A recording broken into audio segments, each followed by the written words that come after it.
Hello, everybody. Welcome to this episode of Rush Roundtable. This is episode number 149. This is the final part of our overlooked Rush songs mini-series, I guess, if you will, as part of Rush Roundtable.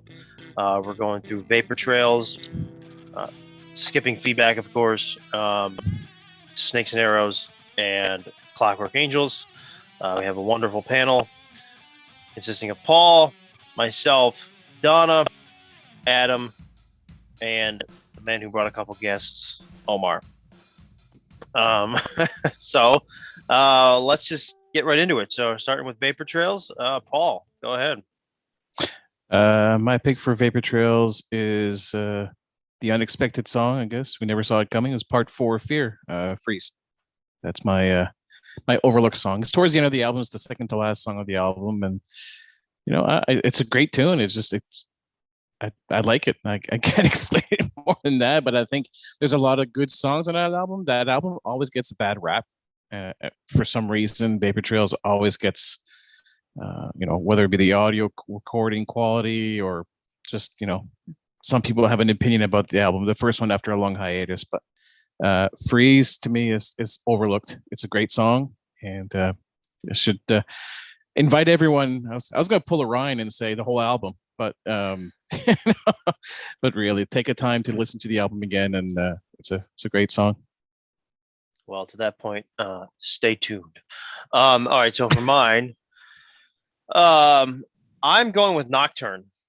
I think Nocturne is overlooked by everybody. I think it's overlooked by the band. It was never played live. I think it's overlooked, obviously, by radio. I mean, and I guess anything on this album was probably overlooked by radio, but and overlooked by fans. I mean, like, this song gives me Double Agent vibes for whatever reason.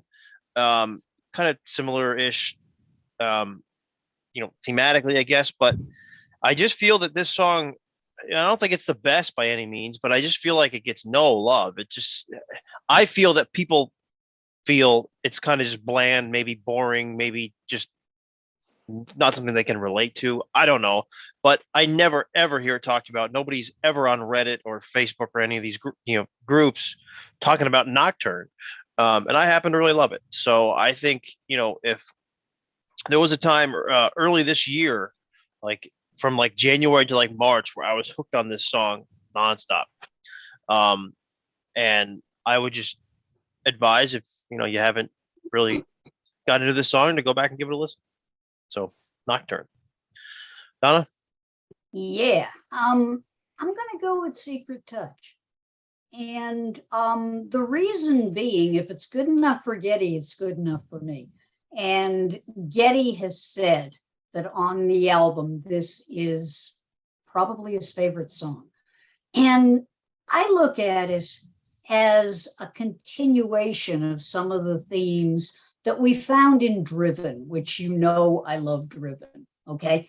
Except in Driven, you've got the passive voice, the passive, like, driven to the margin of error, driven to the edge of control. But then the singer says, but it's my turn to drive. It's like, I'm not going to let myself be driven to the edge of this or the edge of that. I'm going to take control. And in Secret Touch, he talks about you can never break the chain. There is no love without pain. He talks about the way out is the way in. But he also says that he feels like he's out of sync. He feels like I'm out of sync with the rhythm of my own reactions, with the things that last and the things that come apart. I see a person who is trying to take the wheel, who is trying to take control, who has been through all these tragedies and has come out the other side.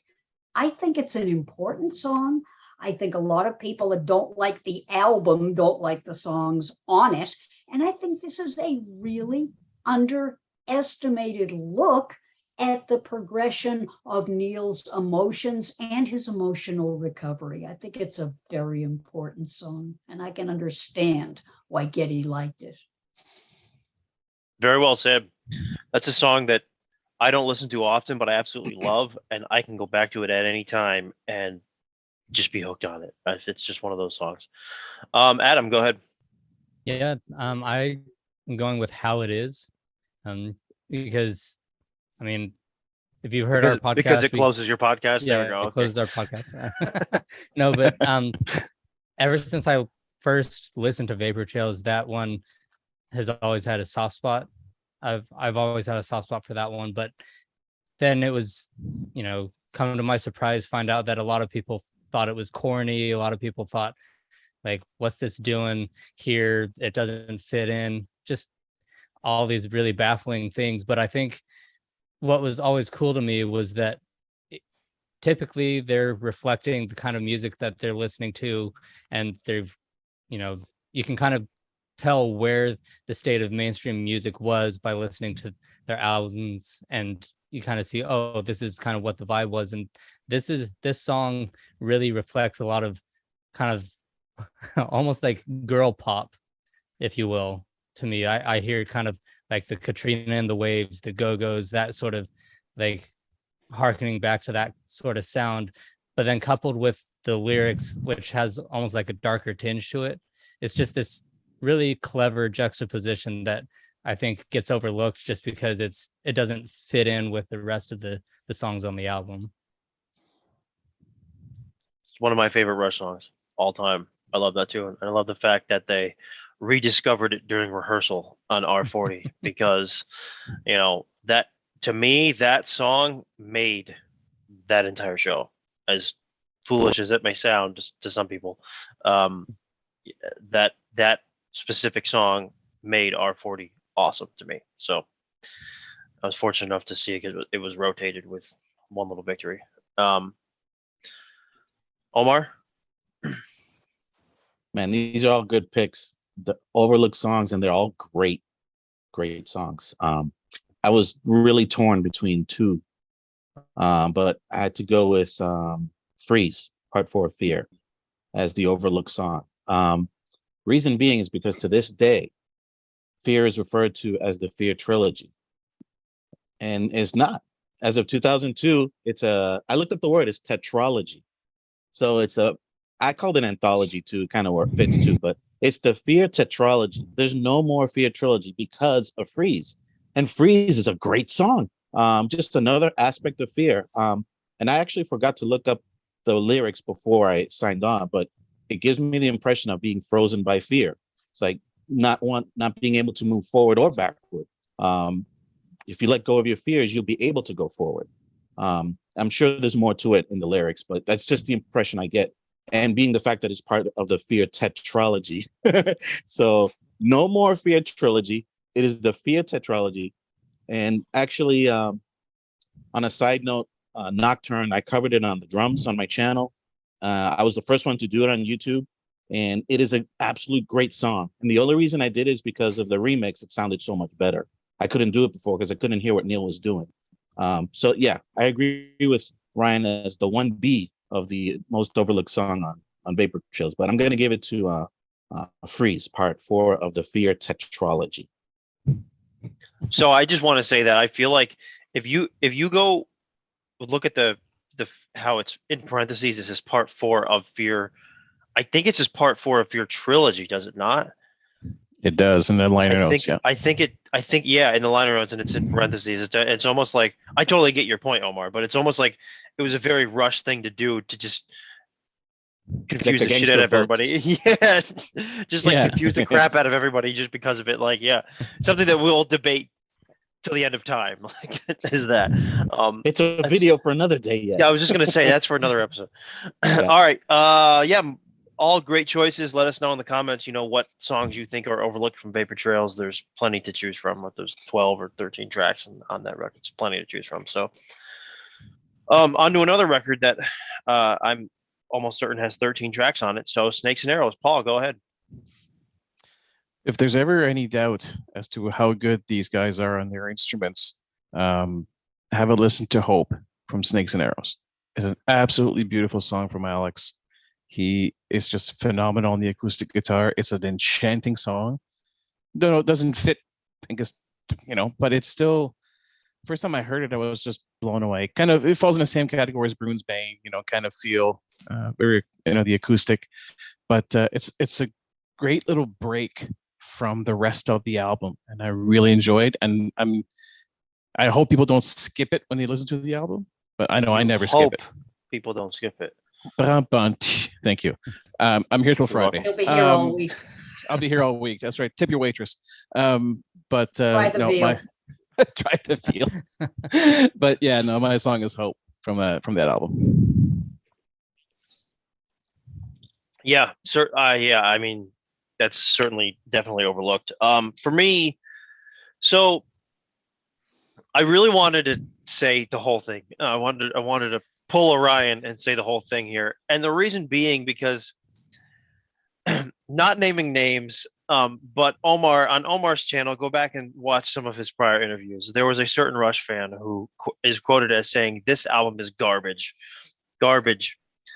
I will not name names, but that really bothered me, because I understand that people say there may be a worst Rush album because there has to be a top, there has to be a bottom, whatever. But to say that something's garbage is, especially this record, it really bothered me. So I could say the whole thing, but I will pick a song because I think there is one song on this record that is overlooked for more reasons than some of the other songs being overlooked, and that's The Larger Bowl. The Larger Bowl, so yeah, The Larger Bowl is first, I think perhaps it's the title, how it has in parentheses, a pantoum, right? People are like, "Oh, what is that?" They gotta go Google it, whatever, right? So line 2 and 4 of a verse is the same as line 1 and 3 in the next verse, so on and so forth. That may turn people off. The whole I guess structure of the song, both musically and lyrically, may turn people off. I guess maybe it's got a boring title, The Larger Bowl. I don't know. It's not something cool like Armor and Sword or like Spindrift. It's maybe, but the band did play it live on Snakes and Arrows, and then it never came back, unfortunately. But I really got into this last summer. Love it. Got a phenomenal Alex guitar solo. The whole band just sounds great. The way Geddy, sings these lyrics, which probably was pretty difficult, especially considering not only the format, but it's kind of a quieter song. Just the delivery there, just wonderful. So if, again, exactly what I said about Nocturne, if this is one you've overlooked, go back and listen to it. Give it, 5 or 10 listens because it's a really wonderful. Who's it overlooked by? I guess probably everybody. The band, to an extent, after Snakes and Arrows live. Perhaps it could have been brought back, but Donna? Okay, I'm going to do what I've done before, and people get upset with me every time I do it, and I don't care. I mean, I care, but in the greater scheme of things. While this is a fan webcast, Rush are not just for the fans. We're always trying to create new fans, and that's why I think Faithless is an overlooked song. Again, we know it. The folks that watch us know it. But if I were to say to the average person, Rush song, most people would just, oh yeah, Tom Sawyer and Limelight. And I'm sitting there like, because there's so much more than that, but radio doesn't play it. And if you don't have like the kind of Spotify or Pandora that makes suggestions based on like out of left field here, if you already are a Rush fan, yeah, it's going to come up. If you're not, and I think Faithless is an incredibly important song because it once again reiterates what Neil really is. And what he really is in many ways a romantic. He's not like your traditional religious guy. He says, I don't have faith in faith. I don't believe in belief. Okay, you can call me faithless, but I still cling to hope and I believe in love. And that's faith enough for me. And that's faith enough for me. Here's somebody who's been through what Neil went through.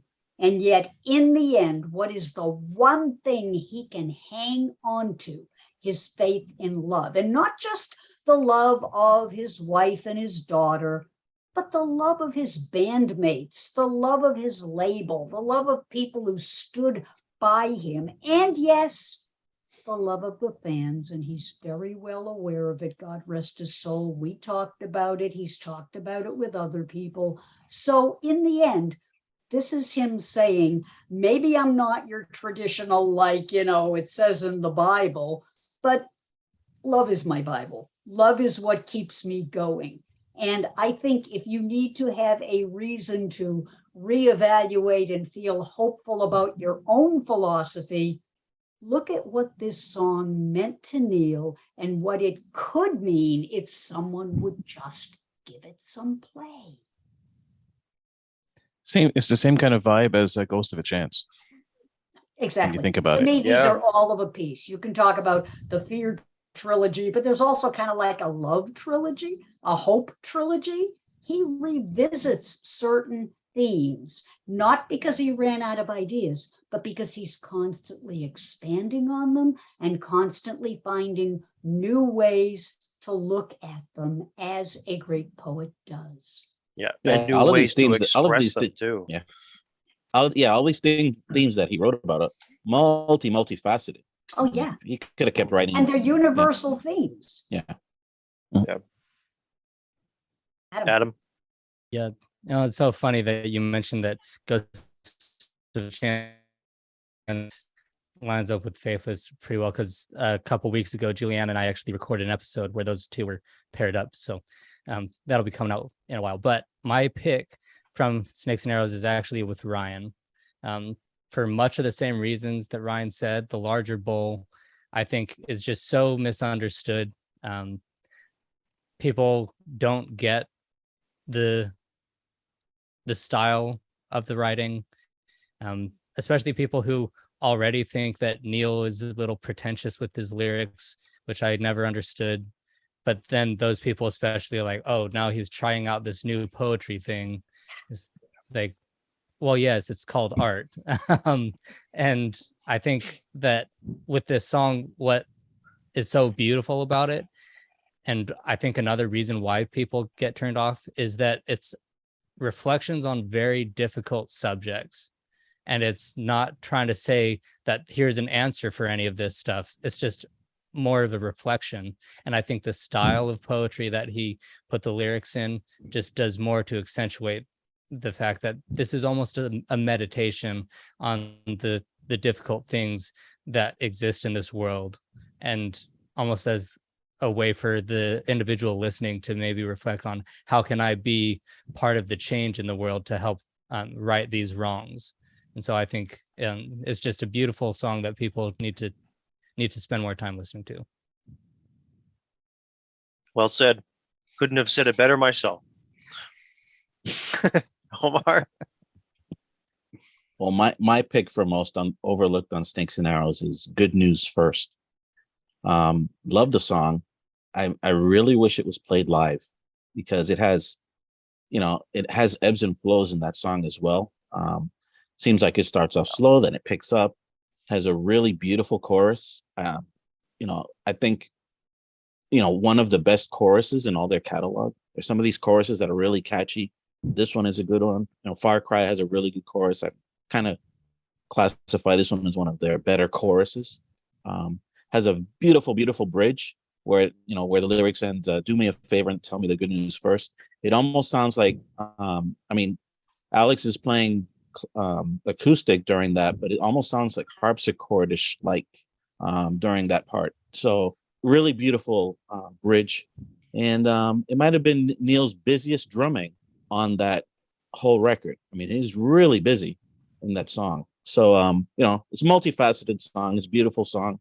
And it's kind of like, the thing I remember about it is that I'm the reverse of Neil. I'd rather hear the bad news first, but he'd rather hear the good news first. So it's catchy, and it caught my attention in that way. It's like, why would he want to hear the good news first? Because then it's just badness after that. But, he justifies it in the song.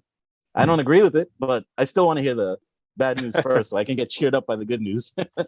But I think that's an overlooked song, the most overlooked in that record.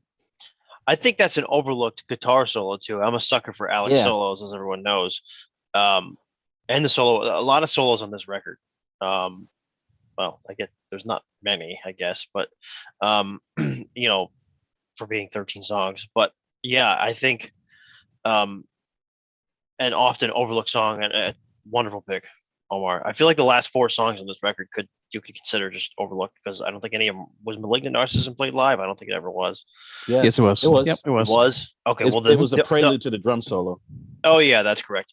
But the other 3, Bravest Face, Good News First, We Hold On, were never played live. So I feel like you could pick any of those. All right. Onward to the very last Rush record, obviously. Clockwork Angels. Paul, go ahead. I'm gonna pick The Garden. No, I'm kidding. It's not overlooked.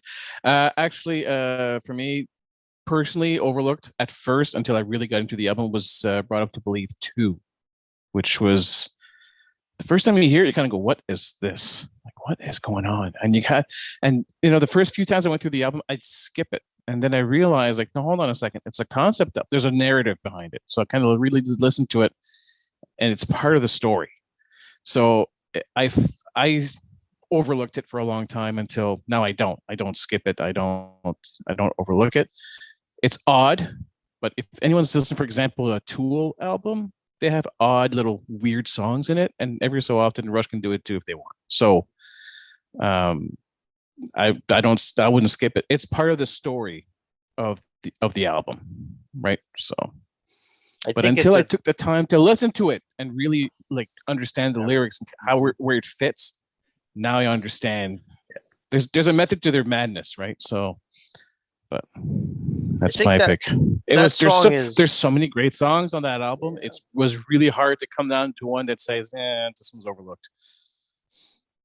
I was just gonna say, I think that song is skippable if you're listening to it on shuffle, but if you're listening to it from top to bottom on the record, it's a must listen, right? I mean, like, you know what I mean? So, yeah, definitely, I feel the same way. Now I'm gonna pivot. I wrote down Halo Effect, but I'm gonna pivot. I'm gonna pivot to Wish Them Well because I think Wish Them Well is a song that,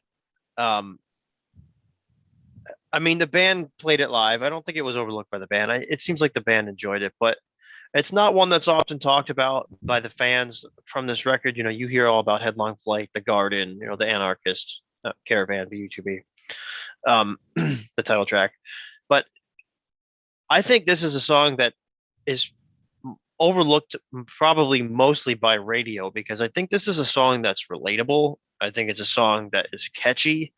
I think it's a song with a great chorus, all of which I think are needed for songs that would be radio friendly. And I know we did an episode on songs that could have been radio hits in the past. I think Donna, you were on that one as well. But this is kind of in that vein. But I just think that it's overlooked by radio because I think they really could have had a modern day Rush hit with this song. Yeah, it's at the end of the album, so maybe it's kind of overlooked, but it's not like The Garden isn't like high water here, like Hold Your Fire, like we're talking about, like Tai Shan and then turn the record off and then you miss Hold Your Fire or your High Water. Wish Them Well is a really good tune, and then you also got The Garden right after it, so it's not like it's something that you get to the bottom of the record and you just turn it off. It's something you're going to continue to listen to, right? So I just think overall it's a great tune, and I think it's overlooked mostly by radio because I think it's a hidden gem in the catalog that was missed. So, Donna? So I'm going to go with BU2B1. And here's why. I used to be, and I still am, a professor of literature. I mean, yeah, I was a rock and roll DJ, but I always taught an English course here and there. I love poetry, I love literature, and I always teach my students, take a look at what was going on in the life of the poet and the context for why they wrote what they wrote. We all love the garden. I don't know anybody who doesn't love the garden, but I say to really understand the garden, you got to understand BU2B, because Brought Up to Believe is about passivity, compliance, obedience, all the stuff that Neil was given. No disrespect to Glenn or Betty or anybody else in his family. That was the dominant culture. You just you went to church, you did all the stuff you were told, you didn't ask too many questions. But gradually, as we've seen throughout Neil's career and the band as well, he is moving from passivity, compliance, obedience, to questioning, to challenging, to asking why, to demanding why, to then saying, well, why can't I do X and why not? And in the end, what do you get?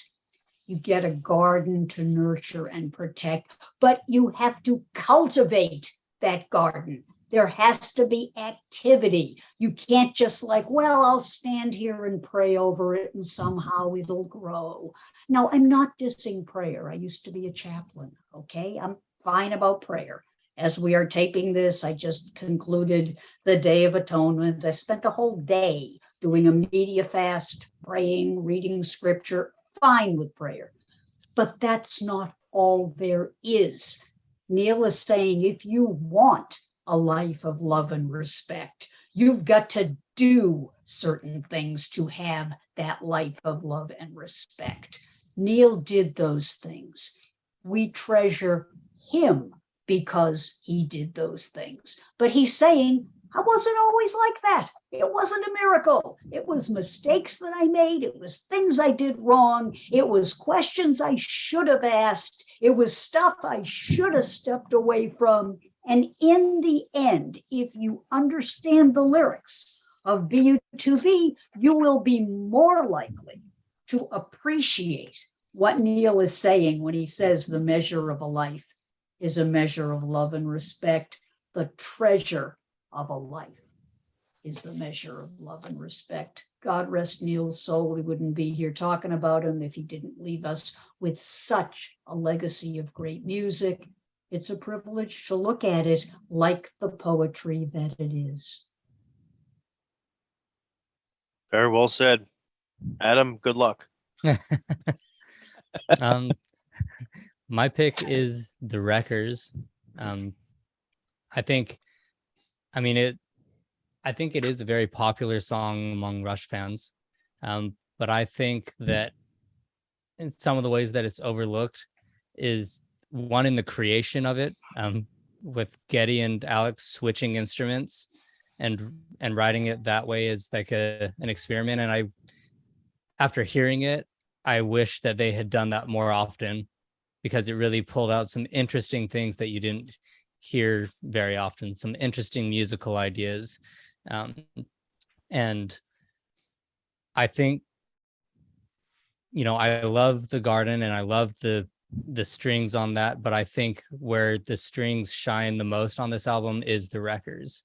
I think overall production of the song, the Wreckers just stands above, in my opinion, every other track. And I don't think people are listening close enough to what magic is happening in the production on that track. Man, I may do an episode at some point just deep diving into, like, from an audio engineer's perspective, what makes that track so great, because it, everything about the composition supports the text, but then the production itself also supports the text. And I think, going along with what Donna said about BU2B, the Wreckers is another pivotal moment in the story, which explains the garden, because it's how you go from being this kind of oblivious person and thinking that, the world is just, there's so much good, you can just make anything great, and then harsh reality check. But then how do you get to be the kind of person who is still able to not be bitter and still able to cultivate a garden at the end? And I think the Wreckers is so important for that. Very well said. Nice job following up, Donna. I will just say, Adam, yeah, I completely forgot that they switch instruments. I heard that years ago. I completely forgot about that. But I will say that song, funny enough, this is probably a good spot to mention this. I heard that song 2012, 2013 ish, we'll say, was an outro for Sunday Night Football. Believe it or not. So you're talking football, which is watched by millions of people, especially Sunday Night Football, and that song's on there, and I flipped out. I was so excited. I was like, this isn't Limelight or Tom Sawyer that you hear in stadiums. This was on the broadcast. The records was the commercial outro. I was like, wow. So there you go. But yeah, another example of a song that could have been more popular. Omar, finish us up here. Just to note, my wife likes that song, The Wreckers. There you That's go. her favorite on that. I picked Carney's as the most overlooked song on that record. They did play it live during the Clockwork Angels tour. That song was meant to be played live.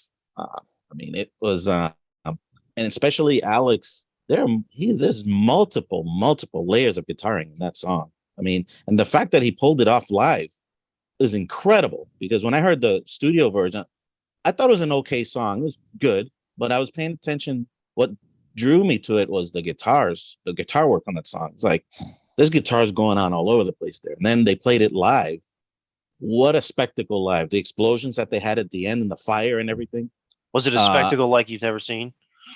A spectacle like I've never seen. Yes. There you go. It's very visual. And I'm surprised Neil agreed to do that every night, to have all that fire going off behind them. I mean, you had the string ensemble there too, so they must have had issues with that. But as far as visuals, one of the best performances of any tour. I mean, it looked that good and they sounded that good. But the song is never really talked about, actually. I don't hear anybody talking about that.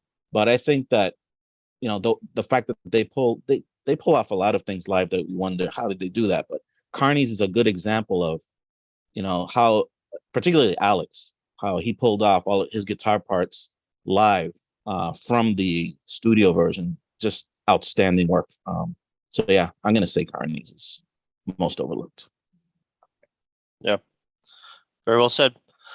Cool. We will wrap there with our little 5-part mini series. 5, right? Yeah, 5-part mini series of overlooked Rush tracks.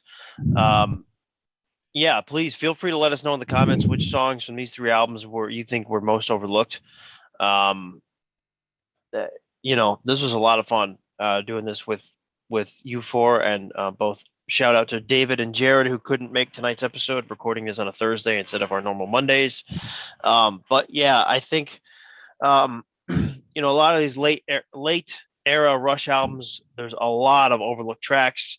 I see a lot of people who, on Facebook, Reddit, wherever, even on Instagram comments, of folks that are, 2112 through Signals, and that's it. They're done, or 2112 through Power Windows, and they just, that's it. They just stop listening to the albums post, we'll say, Power Windows. Go back and give those albums a listen. If this is anything, if we accomplish anything with this miniseries, it's hopefully to get you to go back and listen to more Rush, that albums that you've kind of disregarded over the years. So please subscribe to the channel if you like this episode. More Rush Roundtable, more Rush Deep Dive, the Rye Guys Rush quizzes that we do. There's a whole bunch of content that's coming out. Like this video and leave a comment. And with that, this was 149. So next week is 150. So we have not something hugely special, but kind of what we think is going to be a fun one. So we'll see you next week. Take care, everybody.